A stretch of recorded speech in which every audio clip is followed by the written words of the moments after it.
Yang terakhir ya ini Aster, karena ini udah 1 jam juga teman. Oke, kita akan cek Aster ya. Terakhirnya Aster.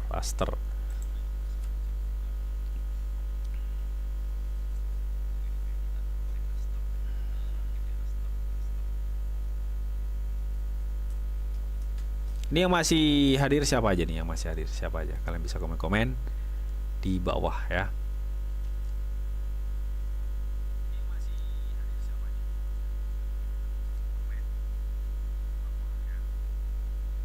Oke, sebentar.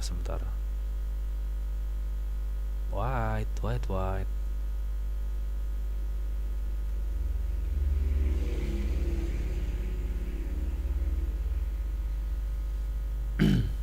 Sebentar. Ini Aster ya. Aster naik loh cuy. Gila nih Aster ya. Ini Aster tuh kuatnya kan karena isunya apa? GC juga beli ya katanya. Tapi nggak tahu sih.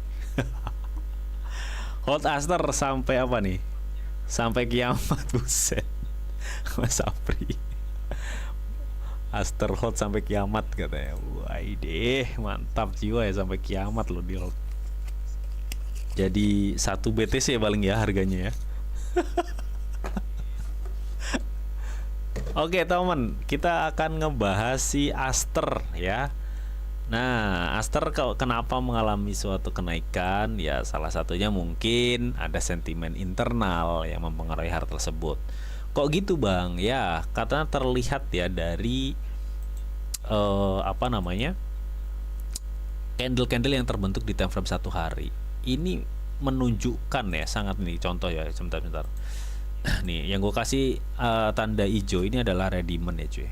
Nah, kenapa kata lu ini penyebab Aster naik ya? Lu lihat deh, lu perhatikan. Setiap kali ada turun besar, pasti ada pump hijau candle yang sangat gede. Ini time frame 1 hari loh cuy. Artinya ini dana masuk yang sangat besar banget ya. Terus setiap kali turun besar, ada candle hijau lagi di sini. Lu bisa perhatiin pergerakan pola-polanya, lu bisa perhatiin. Candle besar, hijau lagi. Candle besar, hijau lagi, pump ya. Artinya apa? Artinya ini timnya ya, ini mencoba untuk menjaga harganya. Yang mencoba untuk menjaga harga. Jadi biar nggak kebanting-banting banget gitu loh cuy. Karena pada dasarnya dia punya project gitu kan. Dia punya project. Ya ini cukup menarik nih. Nah, kalau kita cek ya secara analis teknikal gimana bang time frame 1 hari? Kalau gue cek di secara analis teknikal ya, ini gue melihat untuk EMA sama moving average ini sebenarnya confirm bullish.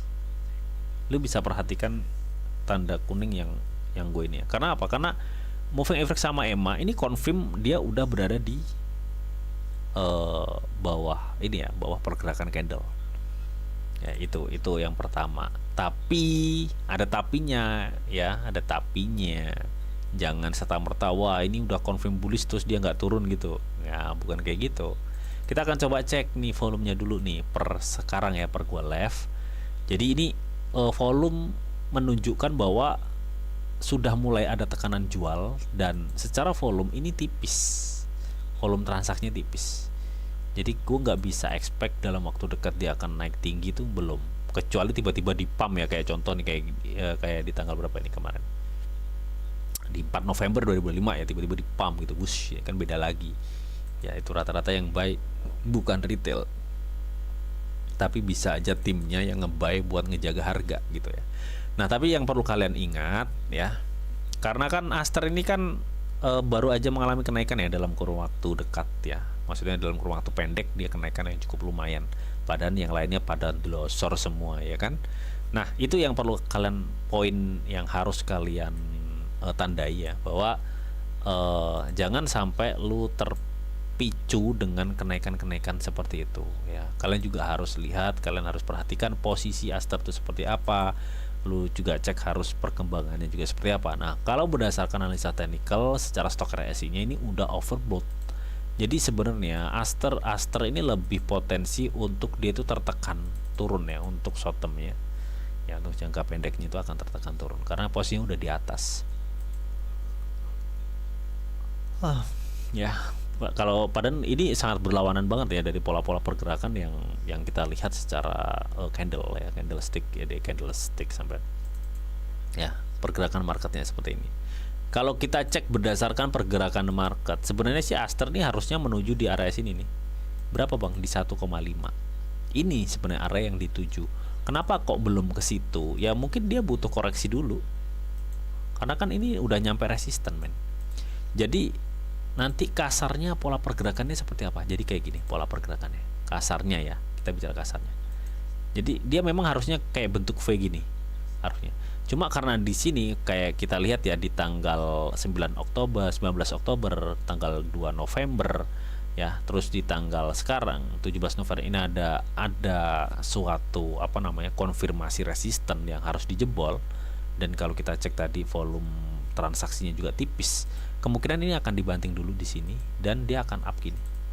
Nah, jadi kurang lebih seperti itu. Itu yang gue lihat. Itu untuk Aster ya. Karena posisi di time frame 1 hari memang akan terkoreksi, tinggal tunggu koreksi. Nah, gimana kalau 4 jam bang? Ya, 4 jam sih ya, mencoba untuk mempertahankan harga ya. Kemungkinan ada kenaikan, tapi ya itu tadi resiko ngantuk banget gue aswe.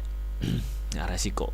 Kalau menurut gue sih lu tunggu aja koreksi dulu ya, jangan maksain lah, jangan maksain, meskipun ini konfirmasinya cukup menarik sebenarnya yang gue lihat, tapi jangan maksain. Nah, enaknya kita tunggu di mana bang? Kita tunggu Aster ya. Sebentar, gue akan pakai Vibo aja deh. Nih, lu tunggu aja nanti di area goldennya itu di area sini nih. Area golden. Nah, di 1,1 berarti sebentar teman. Ini agak ini nih teman, apa namanya? Aduh, lemot. Ini nih. Ini berarti ada chance turun dari harga sekarang ya. Dari harga sekarang ke ada chance turun 9,51%. Ya, chance turunnya di situ ya, teman. Kalau menurut gue sih amannya lu tunggu di 1,1 ya, 1,12 ini. Itu amannya, atau enggak di 1,15, 1,18 itulah. Ya pokoknya dia tunggu turun dulu deh. Ya, jadi cukup rawan banget, teman. Nah, target kedua penurunannya di mana, Bang? Ya di 0,618 Fibo tadi di sini. Berarti lu tunggu. Pokoknya gua kasih titik lah, terserah lu mau entry di mana ya. Di $1 pas atau enggak di 1,1. Itulah. Ya, kurang lebih seperti itu ya Mas Faji sama Mas siapa? Mas Fatahillah ya, Mas Fajar ya. Oke. Mungkin itu aja teman ya, pantau-pantau market crypto di malam hari ini ya. Sorry banget ya gue malam-malam, biasanya kan gue kalau nggak pagi siang ya, karena besok padat banget jadi gue nggak bisa live ya, akhirnya gue live malam. Oke, thank you banget buat teman-teman yang udah nonton acara live streaming ini, entah buat komunitas gue yang di YouTube dan buat teman-teman yang sekarang nonton di Get Live. Jangan lupa teman ya, buat teman-teman yang belum join di grup tele silahkan join. Untuk linknya hampir seluruh video reguler gue ada semua linknya ya teman. Dan jangan lupa buat teman-teman untuk yang belum punya akun Getayo ya, kalau yang belum punya daftar aja. Nanti kalian setelah daftar KYC jangan lupa untuk follow akun live gua ya, live streaming di Get Live, karena kalau lu udah follow lu gak bakal, gue jamin gak bakal ketinggalan ya, karena di aplikasi Get-nya itu nanti akan ada notif ya kalau lu nonton di Get. Kalau nonton di YouTube mah, kalau lu subscribe lu hidupin loncengnya itu pasti ada notifnya, pasti ada. Intinya seperti itu ya teman. Oke, dan semua info apapun itu gue share di grup tele ya. Mau apalagi mengenai seputar pantau-pantau market ini gue share di grup tele juga. Dan thank you banget sebelumnya buat teman-teman yang udah join di live ya, entah itu di YouTube atau di Get Live. Thank you banget ya. Ya intinya pesan gue ya itu tadi temen ya, lu harus hati-hati, jangan terburu-buru ya. Ngapain sih terburu-buru ya kan, kesempatan tuh masih banyak ya teman, jangan terburu-buru. Lu harus tahu kondisi market sekarang kayak gimana ya, entah itu kondisi internal ataupun eksternal. Itu seperti itu. Oke. Seperti biasa teman ya, sebelum gue akhirin live streaming ini, di sini ada disclaimer on dulu bahwa untuk trading dan investasi di dunia cryptocurrency itu sifatnya sangat berbahaya atau sangat-sangat berisiko tinggi ya. Jadi jika kalian ini dalam mengelola atau manajemen keuangan kalian, semua keputusan yang kalian ambil adalah tanggung jawab kalian masing-masing ya. Di sini dijaminkan informasi yang ditentukan kalian semua. Oke, mungkin itu aja yang bisa gue sampaikan di acara pantau-pantau market crypto